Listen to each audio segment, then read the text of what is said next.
Igbo bụ Igbo ekene m unu onye nna n'onu ya wute Ojukwu Chumuko onye mụ na ya na-abụ nwanne m ka a na-akpọ Chukwudi Ebele Nweke Ogbuefi Akụjachara n'Enugu ugwu na ụmụnne. Igbo bụ Igbo ekene m unu nke onye chiri ya zelo ka nzere eze eluigwe. ya gaziela onye ọbụla biko anyị chọọ ka anyị na-akụzi ihe ụfọdụ nke tata anyị kwadoro ka anyị kụziere unu ihe gbasara Okpu agbara.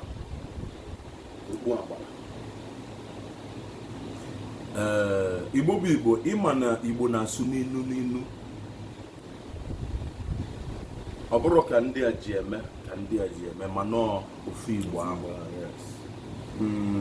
Na mbido ife a bụ okpu agbara. A sị na aja bụ ihe a na-erunye sọsọ Chukwu site n'aka ụkọchukwu ka o gosi na ọ bụ Chukwu osebụla nke ife niile. Ele katikizim ji wee kọwa ya na Catholic Church. Ihe a bụ okpu agbara. Onye Igbo ka ụlọ ọnụ ṅụrụ mmiri ara ya maala ihe bụ okpu agbara tupu ikpulu okpu agbara. Iji di ya ide anyị ile mbụ ịbọ ịtọ ịnọ abịa n'arụ ụbọchị na-anọ ibe ekpuru ya okpu agbara. Ị na-anya ebe ịfụ ebe a akwara ya akwa ebe esi kwachi ya ebe a ka ihe emeche wee ikpuru ya na n'afọ mma akọwala ụlọ ihe dị n'okpu agbara. Ikpuru okpu agbara dobe ya etu a saịda onye ọbụla mmalụ ọdịnala mara ihe bụ okpu agbara fụrụ ala gị ka ị dobe ya etu a dịka mụnwa na ma nwunye m nwoke fụrụ ala ka ị tiri okpu agbara dobe ya saịda ibe wo osi bịa ribe ibe na ebe ị na-eje bụ ebe a na-eri ibe na ebe a na-agba nkwụ nwaanyị ma ebe a na-aṅụ mmanya ma ebe a na-eme ebe ụmụnne nọ na-eri ibe mfụrụ aka idobe ya etu a ma nwunye m nwoke anyị esobeghị idobekwu ya etu a ofe ire a ka ọ na-akọwa. Mana mgbe ọbụla onye Igbo kụrụ ọnụ mara ife ọdịnala maka na asị na ọdịnala na-ebu eke na ọ bụrụ ife eke nụrụ fụrụ ala gị ka ikpu okpu agbara dobe ya etu a kwefuru ka m si dobe ya dịka mụnwa ma nwunye m nwoke fụ gị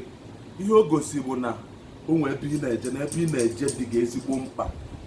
na o kwesịrị ka akwụsị gị akwụsị nọọ na ị na-eje abịa na ọnụ oyibo asị nọ na ebe ọ na-eje dị important ọ ihe nke iru a na-egosi. M sị gị na akụkụ etu a wụ n'udo dị na ya na-ama mmiri na-ama anwụ na-eri ive idowekwu etu a nọọ n'udo dị mana ọ dịrị ha n'iru etu a